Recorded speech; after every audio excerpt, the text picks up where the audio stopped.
కల్వకుంట్ల కవిత ఈ మధ్య కాలంలో బలంగా పోరాటం చేస్తూ ఉంది. అటు పుల్లే విగ్రహం అసెంబ్లీ ముంగట పెట్టాలి, అలాగే బీసీలకు న్యాయం జరగాలంటా ఉంది. ఈ మాటలన్నిటిపై మీ అభిప్రాయం ఏందన్నా? అంటే మేము మొదటి నుంచి గతంలో చెప్పినాం, ఇప్పుడు చెప్తున్నాం. ఇలా కాకి నోట కోకిల రాగం రాదు. ఓకే, ఇలా బీసీలకు న్యాయం జరగాలి అంటే వాళ్ళ అధికారంలో ఉన్నప్పుడు బీసీలకు ఎట్లా న్యాయం చేసారు ఓకే, అది చూడాలి కదా మనం. ఇప్పుడు అధికారం కోల్పోయిన తర్వాత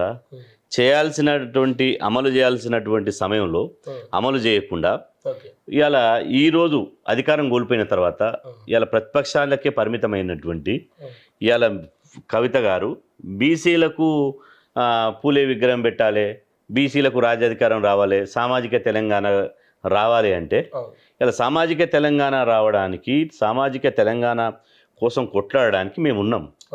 ఇలా బీసీ బిడ్డలుగా నికర్స్ అయినటువంటి ఎలాంటి రాజకీయ ఎజెండా లేకుండా, ఈ రాజకీయ ఇడన్ ఎజెండా లేకుండా బీసీ ముఖ్యమంత్రి కావాలనే ఉద్దేశంతో మేము ఫైట్ చేస్తున్నాం.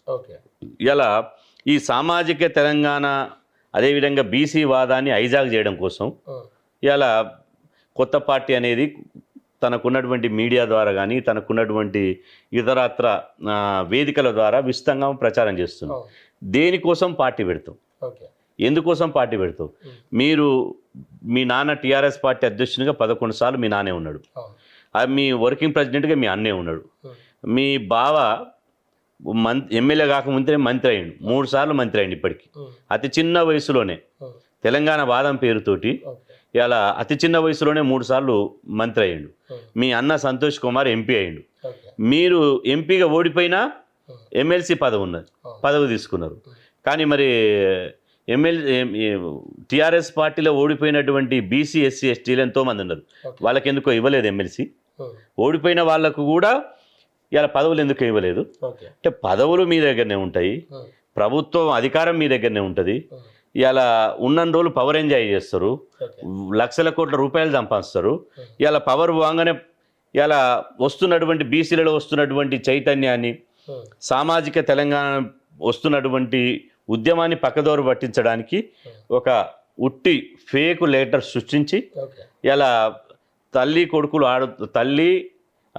తండ్రి బిడ్డ ఆడుతున్నటువంటి డ్రామా ఇది.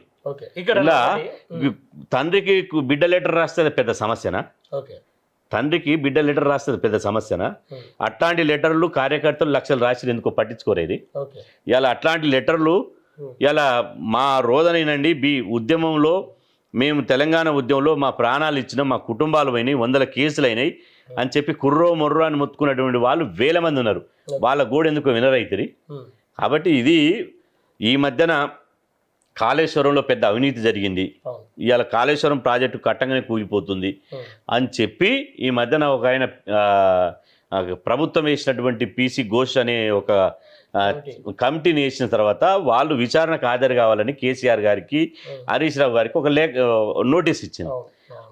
దాని మీద ప్రజల్లో విస్తృతంగా చర్చ జరిగేటువంటి అవకాశం ఉంది. కాబట్టి దాన్ని డైవర్ట్ పాలిటిక్స్ చేయాలి, దాన్ని మర్చిపోవాలి. ఇదంతా కేసీఆర్ ఆడుతున్న డ్రామా అంతే కదా. ఇప్పుడు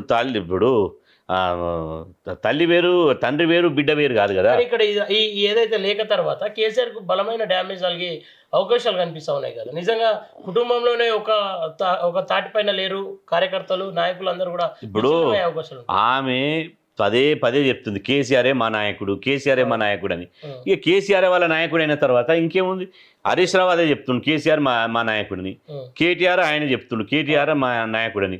ఇలా మధుసూదన్ చారే మా నాయకుడు, లేకపోతే గంగుల కమలాకరే మా నాయకుడు, శ్రీనివాస్ గౌడే మా నాయకుడు అంటే ఏమన్నా విభేదించినట్టు లెక్క. కానీ ఎవరైతే కేసీఆర్ ఉన్నాడో ఆయనే మా నాయకుడు అని వాళ్ళు పదే చెప్తుంటే అలా వింతేముంది, కొత్తదనం ఏముంది? కాబట్టి ఇదంతా ఆడుతున్నటువంటి ఒక పెద్ద డ్రామా కంపెనీది. విదేశాల్లో ఉన్నత విద్యను చదువుకోవాలని అనుకుంటున్నారా? అయితే వెంటనే ఫ్లైగ్రాడ్ ఓవర్సీస్ ఎడ్యుకేషన్ కన్సల్టెన్సీని సంప్రదించండి. మీ విదేశీ కలలను సాకారం చేసుకోండి. ఫ్లైగ్రాడ్